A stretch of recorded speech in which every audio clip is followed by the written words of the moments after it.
ibadah itu kita akhlaknya bikin baik, ibadahnya makin meningkat. Ya, jadi kita harus meningkatkan selalu keimanan kita ditingkatkan. Bagaimana cara meningkatkan keimanan tersebut? Banyak hal, banyak faktor yang bisa meningkatkan keimanan tersebut. Jangankan kalian, jangankan Bapak, Rasulullah pun pernah yang namanya imannya turun. Karena iman itu tidak selalu di atas. Jadi iman itu barometernya seperti ombak yang ada di lautan. Jadi kadang-kadang surut ke atas naik, kadang-kadang turun. Itu yang namanya iman. Seperti kehidupan kita. Kadang-kadang berangkat ke sekolah teh isu kene, kadang-kadang budang ya ke Korea. Nah, itu sama keimanan. Jadi iman itu artinya kita percaya. Disuruh ke depan yang ngobrol. Tapi tidak cukup percaya pada Allah. Terus yang masuk duluan ke kelas disuruh ke depan. Ciptaannya. Siapa yang itu Duduk yang mana? Dengarkan. Iman itu diucapkan dengan lisan, ya, diucapkan dengan lisan, dilakukan dengan perbuatan. Nah, yang susah itu adalah realisasinya. Bagaimana kita merealisasikan ibadah kita? Kita bisa merealisasikan iman kita. Iman itu Allah iman, tapi tidak menjalankan ibadahnya. Totalitas kalau iman kita merasa kita ingin dimasukkan ke golongan orang-orang yang beriman, maka kita harus patuh, harus taat, harus tunduk kepada Allah Subhanahu wa Ta'ala. Kita setiap kita melakukan sholat itu adalah hukumnya wajib. Apabila kita meninggalkannya, kita mendapatkan ganjaran atau kita berdosa, nanti dimasukkan ke dalam api neraka. Karena di situ ada sholat wa imaduddin. Sholat itu adalah tiangnya agama. Barang siapa yang melaksanakan sholat, maka dia telah membuat satu bangunan yang kokoh selama di dunia untuk bekal nanti di akhirat. Jadi bangunan yang kokoh itu bukan hanya kita makan saja, hanya kita banyak berolahraga. Di situ ada menurut filsafat yaitu ada jasmani, ada rohani. Itu perlu seimbang antara jasmani dan rohani. Al jasmani kita penuhi dengan sifat keduniawian yaitu rohaniah, kita sirami, kita penuhi dengan yang sifatnya ibadah kepada Allah Subhanahu wa Ta'ala. Jadi harus seimbang. Ya, dunia wa akhirat. Jadi dunia dan akhirat itu harus seimbang. Agar kita hidup di dunia itu yang pertama bisa ada manfaatnya. Yang pertama ada manfaatnya untuk diri kita sendiri. Yang kedua, ya, untuk teman sejawat kita, terutama masyarakat, merasa bangga kepada kita. Nah, itu adalah salah satu amalia dari ibadah kita. Jadi kadang-kadang kita sholat tapi dalam pahala masih jauh dari ibadah. Nah, itu dalam arti Wasyikun itu adalah khusyuk. Artinya khusyuk ada realisasinya dari ibadah tersebut. Sholat sama sholat, tapi temenan keberkahan. Sholat anu berkah nyaeta sholat anu khusyuk di bacaanana, ya, terutama di dalam bacaannya. Sok aya anu sholat gini nggak khusyuk tepuguh mendingannya.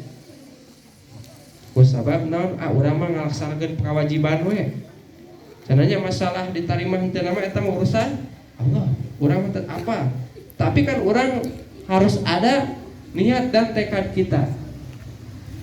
Ya, harus ada niat dan itikad kita.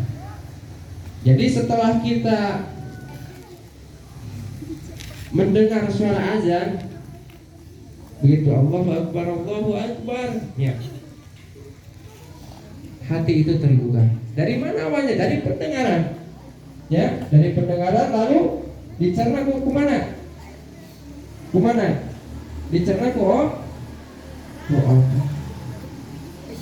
Jadi dari pendengaran itu dicerna langsung ke pikiran, dari pikiran ke otak, dari otak langsung ngomong lagi ke mana?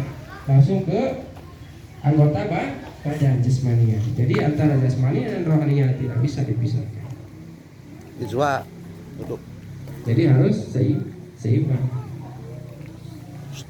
Terus akhirnya sholat jadi. Sedangkan seorang muslim yang merasa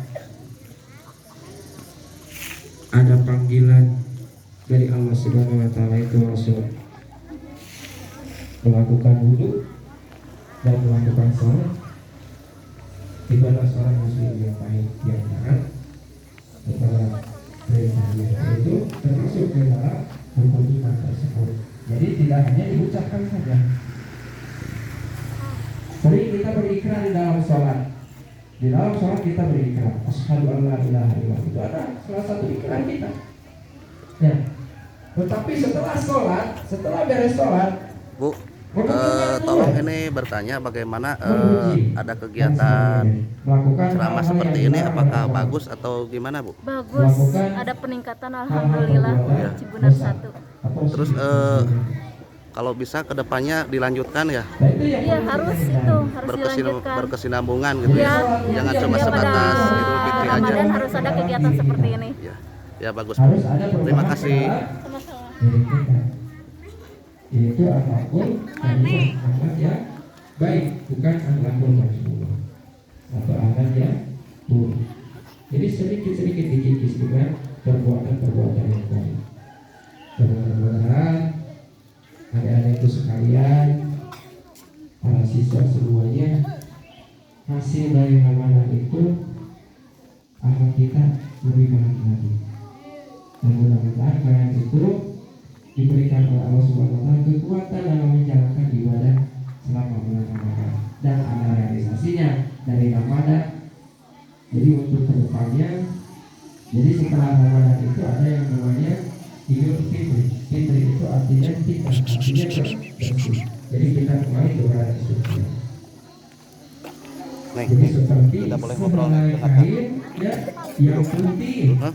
Jadi kita dicuci pas selama bulan Ramadan. Badan kita dicuci, rohaniah kita dicuci, jasmaniah kita dicuci, dengan mengutamakan beribadah kepada Allah Subhanahu wa taala. Hei, duduk, belum selesai, duduk. Jadi cenah orang ibadah mah sebenarnya mah kurang beda aja orang melakukan maksiat. Maksiat mah perlu dibeli. Beda aja ibadah. Ya. Ibadah mah kembali lagi kepada niat kita. Jadi tergantung kepada niat kita. Ini nama amal dunia. Setiap perbuatan tergantung kepada niatnya masing-masing. Jadi lamun orang melak jago mah bakal jadi jago, jangan mau jadi tomat. Kecuali lamun orang kayak melak gorengan bakal jadi goreng, melak lagi goreng. Contoh orang pepelakan ayeuna jadi cebor, jadi gemuk. Ya. Bakal halus semua pepelakanana. Moal. Totalitas hasilnya tidak akan memuaskan. Maksimalnya beureuna teu meunang nanaon. Capek-capek orang puasa, tapi orang teu meunang Ngobrol disuruh kemana? Ke depan gantian. teu aya hasilna. Aya ganjaran nu pasti meunang ganjaran. Ngobrol Puasa nu baca disuruh ke apa? depan nanti Nah, gantian. eta masa ngomongkeun batur. Angger nying meunang ganjaran meunang. Hei, Nah, karek ku niat nanggung ngobrol ka payun. urang meunang. Komo deui ngalaksanakeun urang puasa. Ya, karek ku niat nanggung Allah mah maha adil. Oh, di luar robuli takwa. Sungguhnya Allah itu mencintai orang-orang yang adil. Adil itu dalam kita bersikap antara jasmania dan rohania. Ya, jadi kewajiban dan hak itu harus seimbang. Karena kewajiban kita adalah beribadah kepada Allah, maka Allah akan memberikan ganjaran kepada kita. Ganjaran itu adalah hak kita. Nah, tugas kita, kewajiban kita adalah beribadah, berusaha ya bermujahadah. Sok eta. Itu adalah sifat Sok duduk. Dengarkan, disuruh ke depan ku Bapak ngobrol wae mah. Dangukeun. Dangukeun. Sedangkan yang namanya hidup Sok. itu tidak lama, ya. Banyak Dangukeun. manusia itu, orang itu, ya, ada yang baru lahir sudah meninggal. Turijul Dangukeun, disuruh ke depan. Turijul nahar fil lail, turijul hayya minal mayyit, wa turijul mayyita minal hayy, wa tarzuqu man tasya' wa tudillu man tasya' bi yadikal khair. Innaka ala kulli syai'in qadir. Jadi misi kurang nyebut di mana-mana ge. Rek. Yang namanya ajal, yang Kedangut namanya teu? kematian. Sok ke depan, Rek. Gantian, Rek. Pasti Sok atuh ulah ribut. Nyekeun we tahan da bagus vitamin. Walaupun kita sembunyi di benteng yang sangat kokoh, yang sangat rapi, ya, tetap saja karena Allah Maha melihat, Allah Maha mendengar.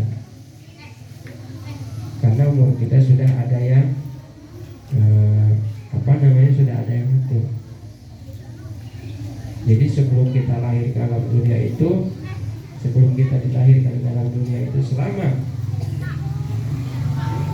di Lauhul Mahfuz kita ditentukan umurnya, kita ditentukan jodohnya sama siapa sudah, masalah rezekinya sudah. Jadi di situ ada kodok dan kodar. Hari kodok mah bisa diusahakan, hari kodar mah ketentuan Allah yang tidak bisa dirubah, yaitu kematian. Ya, kematian mah tidak bisa diundur. Kadang-kadang orang bersehat, hari tos waktu nama, ajal telah tiba ya. Musik awak sehat lagi ada. Hari waktu nangis tiba, ya. Sakaratul maut tiba mah tidak bisa diundur, masalah waktunya tidak bisa diukur dengan usia, tidak bisa diukur dengan sehat dan sakit. Nah, maka kita banyak mengingat Allah, zikrullah, tafakur, ya, bahwa kita itu tidak akan hidup lama, bahwa kita itu harus punya perbekalan. Sakeros orang bari angkat ke Jakarta piknik, ya. Ayo orang angkat piknik teh meureun apa saja satu minggu yang perlu kita siapkan. Rapak, sok pindah ke depan, Pak. Pindah ke depan, Pak. Sok pindah ke depan, Pak. Seminggu kita bisa bogo pemikiran perbekalan. Sama orang oke suatu saat akan meninggal. Tak orang itu dipasiapkan bekalna naon? Amal kehadiran.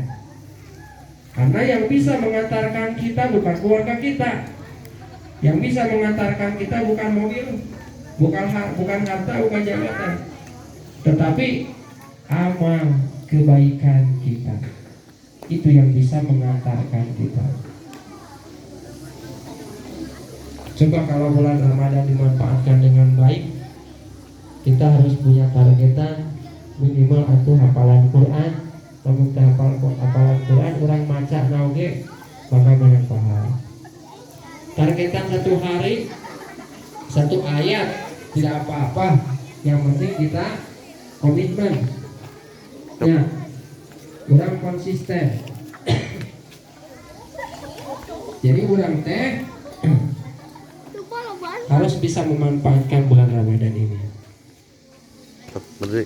Karena bulan Ramadan ini Berdiri. Syahrul Ramadan alladzi baraknahu lahu li nurihi min ayat. Jadi bulan Ramadan itu bulan pengampunan, Syahrul Maghfirah, Syahrul Mubarak.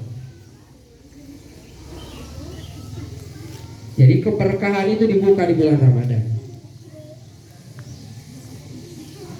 Syahrul Maghfirah yaitu pengampunan Allah Subhanahu wa taala turun di bulan Ramadan. Mudah-mudahan sekarang malam ke-17 yaitu malam nuzulul Quran, malam nuzulul Quran, malam kasabaraha?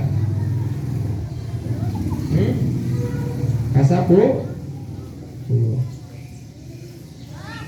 dari 7 sampai 10. Nah, jadi orang harus bersemangat untuk meningkatkan kualitas keimanan kita di bodok di bulan Ramadan ini, dan orang bisa menuai hasilnya nanti di waktu-waktu Syawal. Jadi setelah Ramadan kita sudah bersih, fitrah atau kembali kepada kesucian, dan di hari-hari yang akan datang kita mudah-mudahan menjadi lebih baik lagi untuk menjalankan ibadah kita, baik yang wajib maupun yang sunnah. Dicukupkan sekian dari Bapak. Barangkali ada yang mau bertanya? So, ada yang mau bertanya? So, saya main narasi. So, Pas 4. Ayo pada naros. Ayat. Pas 5. So, naros ke mana? So, beda. Siapa yang mau bertanya?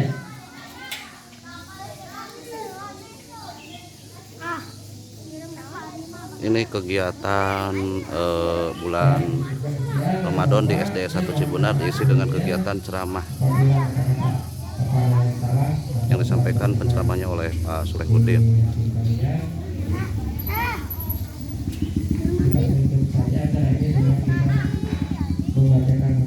Alhamdulillah.